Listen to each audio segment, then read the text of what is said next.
Join us to talk about this and assess intelligence worldwide, the one-time chairman of the House Intelligence Committee and my former colleague on Capitol Hill, Pete Hoekstra. Pete, thanks for joining us by phone today. Hey, good morning, JD.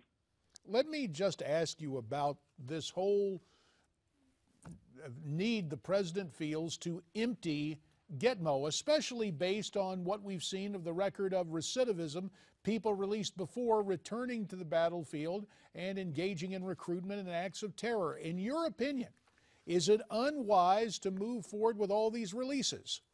Oh, absolutely, JD. It's a terrible idea. You know, the recidivism rate, and when we're talking about recidivism rate, the number of people returning to the battlefield, remember, that's only the number that we have confirmed, and that's around 30%. It doesn't mean that the other 70% are totally reformed and are now good citizens. It just means we probably don't really know where they are.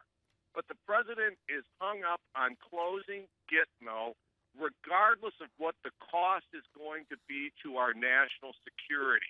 These are dangerous people. We're sending them to countries that are not going to monitor them, and the recidivism rate is going to go higher. Right now, I think two of the former Gitmo detainees, the State Department has now put a price on their head saying, hey, if you capture them again, we'll give you a reward. For one of these individuals, it's $10 million. For another, it is $5 million. Another individual has become a recruiter for ISIS. This is damaging our national security. And now the president is saying, well, Gitmo is expensive. What is expensive is releasing these terrorists back to the battlefield. That's going to cost Americans and our allies. That's going to cost us lives. Pete, we hear that this latest wave of released detainees will be sent to Kazakhstan. Do we have any assurances that Kazakhstan can, in fact, really monitor these former detainees? No, we don't. I mean, in the last batch went to Argentina just after Argentina made some blistering comments and critiques of the United States. These folks, the focus here, JD, is about emptying out Gitmo regardless of how we have to do it and regardless of who these individuals are. The president wants to close Gitmo. He made that promise the day he was inaugurated the first time. And come hell or high water, he's going to close Gitmo regardless of what that does to our national security. You mentioned earlier that one of the former detainees is involved in recruiting others to the banner of ISIS and these other Islamo-fascist groups. Let's continue to talk about ISIS. We are hearing reports that that entity is training children as young as 8 to become fighters. According to the account of one former child soldier, the children are forced to sit through gruesome beheadings to learn the proper way to kill enemies. If they're going to expand the base of terrorists to children, what does that portend for the future? No, it's awful, JD. And ISIS has been terrible, but Al Qaeda and radical jihadists, they are all cut from the same cloth. One is just more radical than the other, and it means that 2015 will be the year. Number one, that Gitmo probably does close because Republicans, I think, eventually are going to come to the realization that it's better to move these people to America than to allow the president to continue releasing them. I think it's still a terrible solution, but that 2015 will also see the continuation of ISIS,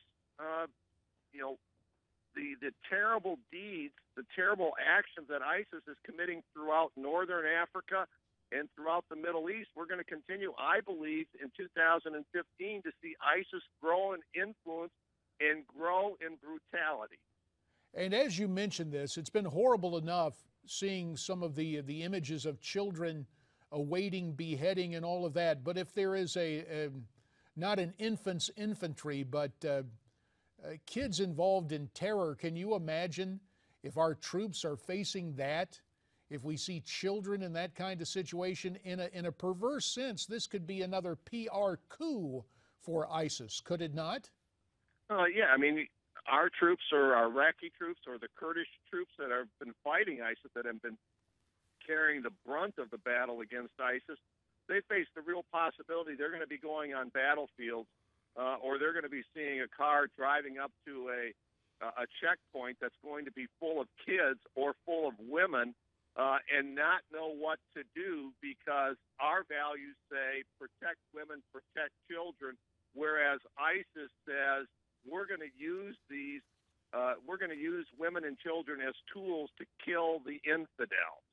And it's going to put our troops and our allies in a very, very difficult situation. We have values, they do not. Pete, we've got about a minute remaining in this conversation. Reflecting back on the entire year in terms of our foreign policy, what is the biggest disaster awaiting us, or that came about as the result of this administration's actions? In 2014, 2013, it was Libya. We overthrew Gaddafi, which was very controversial, but Libya has now become a training ground, a breeding ground for radical jihadists. People from Libya, they were the ones that really led to the creation of ISIS in Syria, and we now have an ungoverned area on the southern border of Europe. All they need to do is cross the Med. The biggest failure has been, after getting rid of Gaddafi, not going in and helping the Libyan people stabilize that government, stabilize that region, and creating a government that we could work with. All right, so Libya tops that list. Pete Hoekstra, as always, we thank you for your time, and we look forward to visiting with you in the new year. Thanks very much. Thank you, JD. A reminder that we're now broadcasting on 2 channels on Dish TV.